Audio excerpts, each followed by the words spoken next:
Okay, so this is for just the ending of the documentary now. Obviously, you've since, watched about the bailout and all that kind of stuff, and now this is really kind of the fallout of the bailout. So how people reacted to it and where the country was at after. You have to remember that this movie was published in 2009, so literally a year after, essentially, the bailout and all of that. So, Michael Moore doesn't get to really treat what happened in the years after, because we now see the bailout and the housing market crash very differently. But that was only a year later, so he didn't take a lot of it a kid to be able to look at all of that. But he looks at it from a pretty close scope of, this is what happened last year. So, what basically he shows us now is, where did this money go? The banks were bailed out, okay? And even people on the Hill were going like, this is not cool. Clearly the banks run the show. They do what they want. And so now he says, okay, well, where did the money go? And he asks Elizabeth Warren, who, if you recognize her, it's because she ran for president. She was in the primaries this last year. But her job was a congressional oversight committee. So basically what she did is, her job is to make sure Congress is doing what they're supposed to be doing, right? So, and making correct votes and whatever in the best interest of the American people. And he asked her, well, where'd the money go? And she says, well, I don't know. Because on that bill, when they proposed they wanted the money, it said could not be reviewed by any court of law. Meaning, once the money's handed over to the banks, they don't have to tell anyone what they do with that money. So it's kind of a free-for-all, which is totally wrong, right? At least there should have been rules of, okay, we'll give you the money, but you have to do right things and give it back to the people who are hurting. But anyway, so she's like, I don't know where the money went.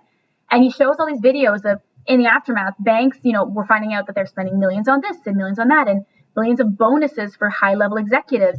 And so people were at the bank making more money, and yet they needed this money to be bailed out. Like, it doesn't make a lot of sense, right? And so he kind of shows that the money did not go in the right places. They asked for money, and then they just put it back in their own pockets, and not really to actually help stabilize the banks, right? And so he kind of ruminates on how the banks were going, oh, this is great, we're collecting all this cash, but how they didn't realize that America was going to change, because this is in 2008, and you have to remember that in 2008, Obama ran. And so this is important because Obama was like a change for the country. He literally ran on change. He says, change is coming to America, is what he ran on. And so not only was he a change because he was the first Black president, but also because, being first Black president, it just kind of demonstrated that, people who felt marginalized and not taken care of in the country could now have a voice and could now, run for office and feel represented. And so it was just kind of a shift in like the mentality in their society, right? And so he ran, he said, well, we need to care about the little people, right? They tried to make him look bad by calling him a socialist, which, by the way, is not the worst thing in the world, as shown in the documentary. But he still was winning because he cared about the little people. And young people, I was in grade 9 or 8 when he was first elected, I think. 9, 8. But young people who were new voters, 18 to 30, who usually didn't vote because they were like, oh, these are old farts who don't know anything about me and I don't care about politics, were now going, hey, this president could help me out. This president looks like me. He does fun things like me. He's funny. And they wanted to vote for someone they liked. So they were voting for President Obama. So he got voted in, and the banks were like, holy crap, what are we going to do when we don't have these guys who we know and who we can buy off by giving them money in government? So they tried to buy him out, and they gave him money, and yet he still didn't support the banks. So the banks were kind of in some trouble because now the American people, after Obama was elected, felt, oh, wow, like we can bring change to the country and we can, have a say in what happens to us. Like, we're the little people, but the little people can do things. And so that's when they start to protest. And that's when they start to say, no, you can't take my home. And you see it with the family who goes and takes back their home. And the policeman who says, well, I'm not going to allow for repossessions to happen anymore.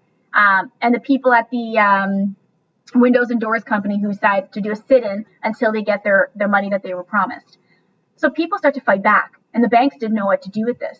So finally, after so much media pressure and so much attention on the issue, the banks, to try and save face and not look so bad, eventually started bailing out these people and giving them money, okay, as they were due, like their retirement, their benefits, all that kind of stuff. They were finally paying them out.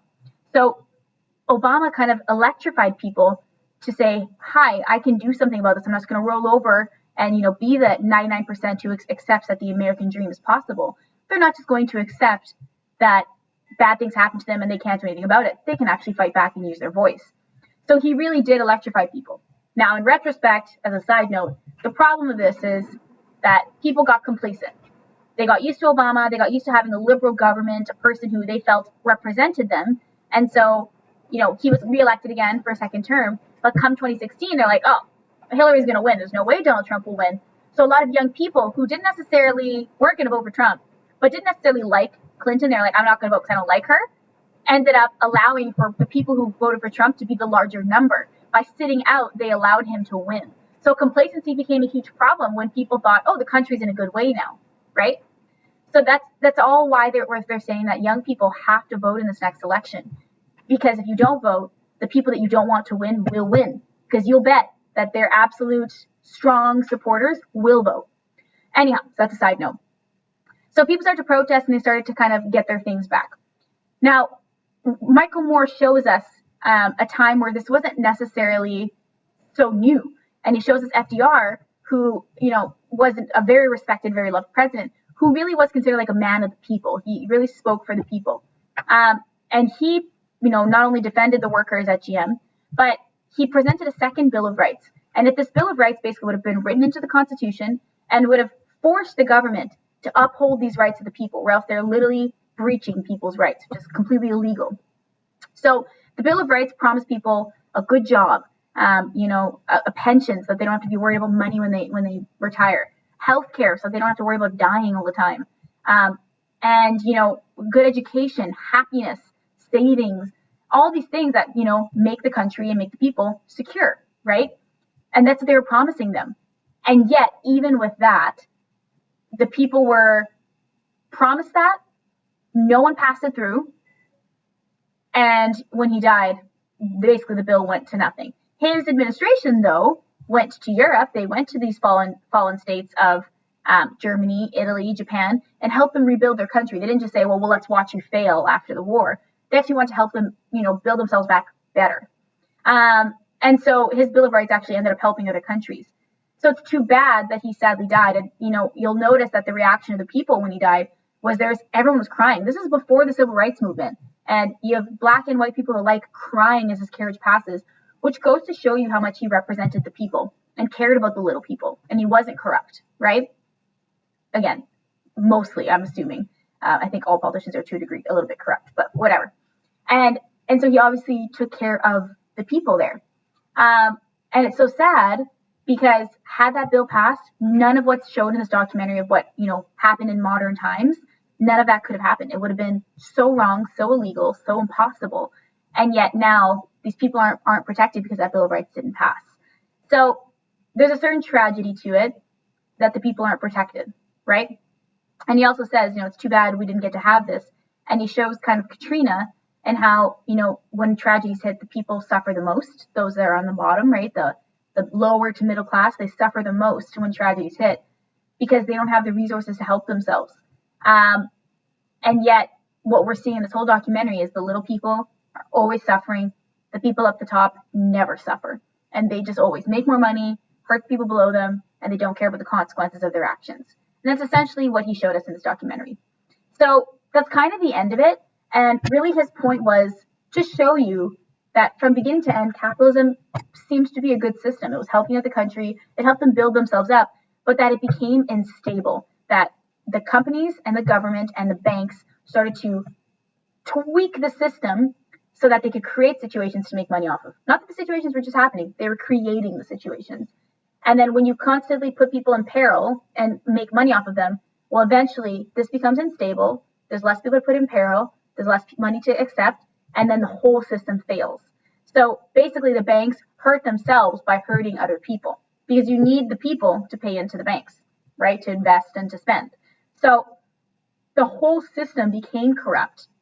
But what's worse about it is not just what the banks did. It's how they use the government to do it. And that's what should be most alarming to you, is to see how the government was so easily bought out.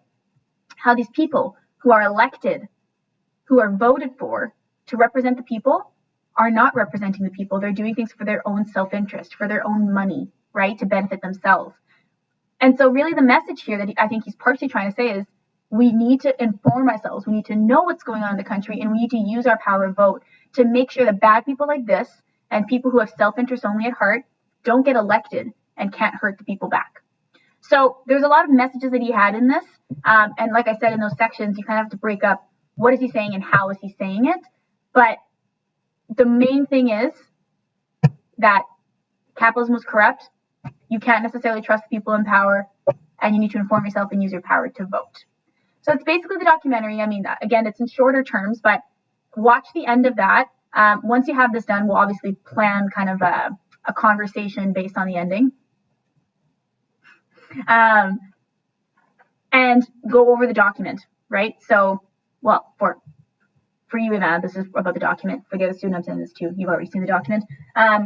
But so we'll go over the ending and how all the sections need to be kind of responded to, because there's a lot of information to break down here, and I hope my videos helped a little bit.